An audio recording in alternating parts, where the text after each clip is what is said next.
Welcome to the Black Curriculum, the video series that answers the following question. What literature and experiences can be shared with others to better understand Black lives? Now, some of you may be thinking, literature and experiences? Those two are mutually exclusive. To that I say, you're right. What I mean to say is that I'm sharing well-known literature as well as my own experiences of being a Black man in the world. Why? Because I love the skin I live in. So, let's get right into it. This week, we'll be discussing a collection of poems called Once, by a poet that you know pretty well. To give you a clear context in which the poems were written, let me take a brief moment and share who she is. Born in Putnam County, Georgia, Alice Walker was a child who was keen on learning. The arts, history, nature were just a few things that caught her attention. After graduating valedictorian at her high school, she went on to study at Spelman College, and later at Sarah Lawrence College. Inevitably, her professors fostered her gift by encouraging her to pursue writing. And it was in her university years that brought about Once. Here are a few poems that stood out to me. First up, African Images, Glimpses from a Tiger's Back. This poem documented her first trip to Nairobi, Kenya, and Kampala, Uganda. After a few reads, I noticed that this poem reads a lot like someone flipping through a photo album, remembering the interaction of the locals, noticing authentic accessories being worn by the locals, and being reminded every day that you ain't in Kansas anymore. Now, I done traveled to many places and I done seen a lot of faces, but I've never been to Kenya.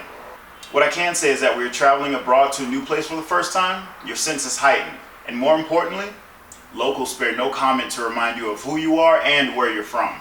The hospitality is different too.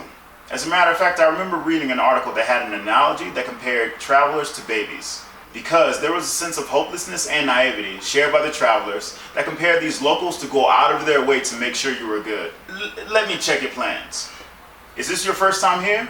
Where are you staying? Would you like to have dinner with us? In my travels, I've heard these questions before, and these experiences resonate in the poem as well. Next, we have Once. This one's a goodie.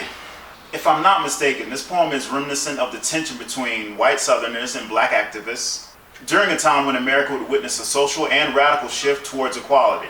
I'm talking about the Civil Rights Movement, a polarizing time for U.S. citizens who took part in this period to let the nation know that Black folks were banding together to fight against racism and inequality. If you ever want to take a closer look at what was documented during those trying times, then please read this poem once. No, read it as many times as you... Never mind. Next, finally, we have the third poem, Excuses. You know, those things you come up with to justify how things are or how you want them to be. Oh, hey, yeah, yeah, I'm sorry, but I can't come into work tomorrow. I'm sick. Yeah, all right, yeah. Yeah, I'm sick. Sick of you. This poem has a list of excuses, but you don't quite know what she's avoiding. It may or may not be someone she's in a relationship with, but whatever it was, she's all in her feelings. And a part of me feels like she needs to deal with something immediately, but is choosing not to. To me, this poem shows a brief example of how emotional intelligence is handled properly. Just hear me out. She's in her feelings, and in the poem she's writing about being in her feelings. Imagine how much better the world would be if people wrote poems when they were moody. Also, we all go through those moments when we find an excuse to focus on the negative rather than the positive. I'll finish with this. A friend and colleague shared an article from The Guardian about the removal of Tequila, Mockingbird and Huckleberry from Virginia's curriculum due to a parent's complaint. Apparently, she thought there were too many racial slurs and the word nigger being used in those books. Where do I start? Let me start by saying that I can understand why the parent doesn't want their child to read these books. However, due to the content of those books and the fact that the child lives in the United States of America, reading those books becomes a necessity. Sure, many people don't want to be exposed to racial content, but it's a necessity to let students know what the climate was in the States then and now. Let me ask you this. Does a mother really want to wake up in the middle of the night 6 times to rock and console her newborn baby back to sleep? No, but the mother knows that it's necessary.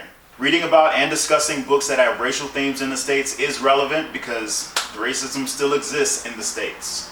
And if students aren't in the least bit being able to read literature with racial content within a controlled learning environment, then how can we expect them to address racism outside of the school? So, getting back to the poems, I got another question for you. Aside from the classic novel, The Color Purple, what is your favorite poem by Alice Walker? Leave a comment below just like last week and I'll sift through it to read more poems of hers. This has been The Black Curriculum.